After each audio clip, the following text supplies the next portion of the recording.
যদি পুরো রেস্টুরেন্টের মতো আপনার বাড়িতে রান্না করে নিতে পারেন তাহলে আশা করি ভালোই লাগবে। এর জন্য ভিউয়ার্স এই মজাদার রেসিপিতে দেখানো টিপস অ্যান্ড ট্রিক্সগুলো আপনাদের ফলো করতে হবে। দেখে নেওয়া যাক আজকের রেসিপি। সো কথা না বাড়িয়ে let's jump into my kitchen. By the way, আজকের আয়োজনে থাকছেন executive chef Nazrul Islam. Welcome to eat bro. আমি শেফ নজরুল ইসলাম।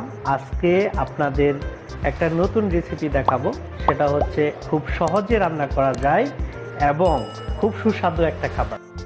সো আজকে ব্ল্যাক পেপার চিকেন রান্না করার জন্য প্রথমে নিয়েছি আমি রাইস, মিক্সড ভেজি, চিকেনটা কিউব করে কেটে নিয়েছি, আর সাথে আছে গার্নিশের জন্য লেবু শসা, আর সাথে আছে mushroom, capsicum and spring onion, green chilli, garlic, আর অবশ্যই black pepper sauce. So black pepper chicken রাইসের জন্য যে আমাদের রাইসটা রান্না করে নিতে হবে, গার্লিক ফ্রাইড রাইস, সেটা আমি রান্না করতেছি। সো প্রথমে দিয়ে দিচ্ছি কাঁচামরিচ অ্যান্ড গার্লিক। কাঁচামরিচটা আসলে ঝাল ঝাল হলে ভালো হয় আর কি, সেই জন্যে।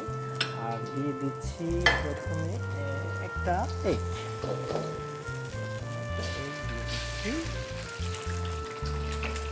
একটু ভেঙে নিলাম। গার্লিক ফ্রাইড রাইসের জন্য একটু তেল,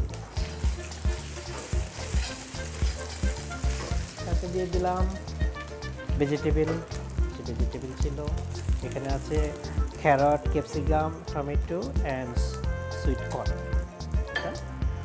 এটাকে আমি একটু হালকা ভেজে নিই। ভেজে নেওয়ার পর আমি অ্যাড করছি হোয়াইট রাইস। আমাদের রাইসটা দেখাচ্ছি, সেই রাইসটা অ্যাড করছি।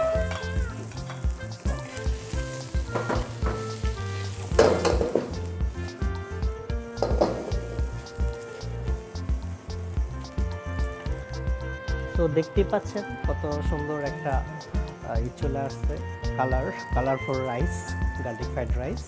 যখন আমি ব্ল্যাক পেপার চিকেনটা দিব, সো দেখানোর সময় দেখতে আরও সুন্দর লাগে। তো আপনারা চাইলে আপনার বাসাতেও এইভাবে করে নিতে পারেন। রেস্টুরেন্টের স্বাদটা বাসাতেও তৈরি করা যায় যদি আমার রেসিপিগুলো ফলো করেন। আমার মনে হয় আপনাদের বেস্ট হবে বাসায় রান্না করলে। সো আমি দিয়ে দিচ্ছি একটু হোয়াইট পেপার,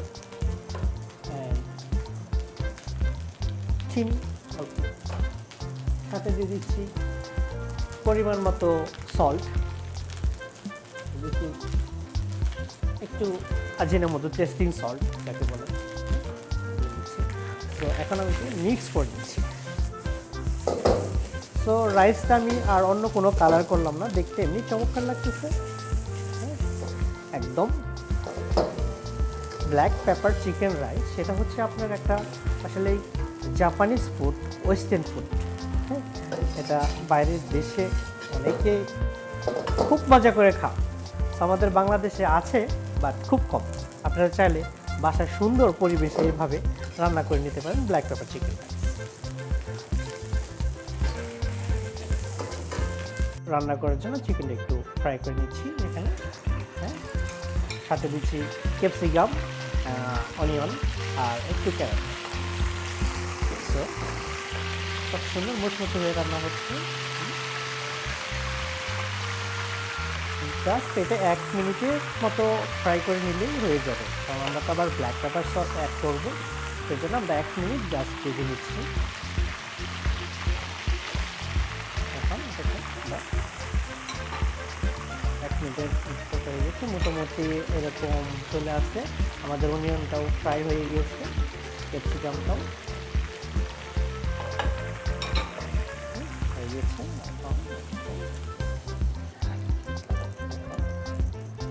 আবার আমি এই চিকেনটা দিয়ে দিলাম। সো দেখতে পাচ্ছেন,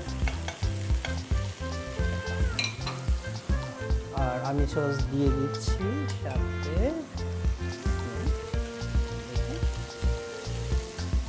দিয়ে দিচ্ছি আমি একটু ব্ল্যাক পেপার সস।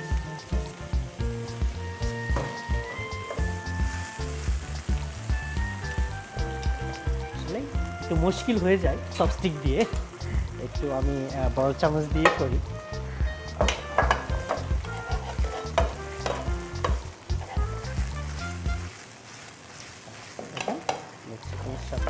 দিয়ে নিলাম সসটা। আমি সাথে দিয়ে দিচ্ছি সামান্য পরিমাণ salt and white paper, black pepper, যাতে যেহেতু ব্ল্যাক পেপার চিকেনটা, সো এটা একটু ঝালঝালি হবে, একটু ব্ল্যাক পেপারটা আমি একটু বেশি করে দিয়ে দিলাম। হ্যাঁ, আপনারা চাইলে যদি ঝাল কম খান বেশি রাখতে পারেন, কমও রাখতে পারেন। যারা ঝাল কম খায় তাদের জন্য কম দেওয়াটা ভালো। আর দিচ্ছি একটু টেস্টি সল্ট। এখন এটা হয়ে গেল। তার সাথে দিচ্ছি আমি একটু স্প্রিং অনিয়ন, যেটা রেখেছি একটু মানে উপরে দেওয়ার জন্য। স্প্রিং অনিয়নটা আসলে খাবারের জন্য অনেক স্মেলিং চলে আসে, খাবারটা খুব ভালো লাগে। বাইরের দেশে এরা খুব পছন্দ করে স্প্রিং অনিয়নটা।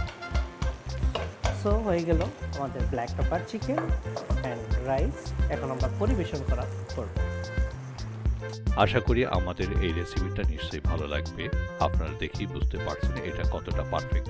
এটা খুবই লোভনীয় রেসিপি, তাই বাড়িতে একবার হলেও ট্রাই করবেন। আমার দৃঢ় বিশ্বাস আপনারা এভাবে রান্না করলে রেস্টুরেন্টের স্বাদ অনুভব করতে পারবেন। ভালো লাগলে প্রতিবারের মতো আমাদের কমেন্ট জানাতে ভুলবেন না।